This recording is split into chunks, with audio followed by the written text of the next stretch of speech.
National Weather Service in Miami has issued a severe thunderstorm warning for west central Collier County in southwestern Florida until 3:30 p.m.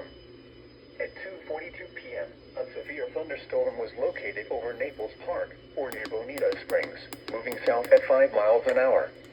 Hazard, 60 miles an hour wind gusts and quarter-size hail. Source, radar indicated. Impact, hail damage to vehicles is expected. Expect wind damage to roofs, siding, and trees.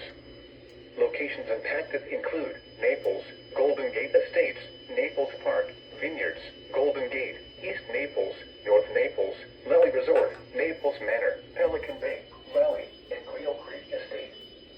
For your protection, move to an interior room on the lowest floor of a building.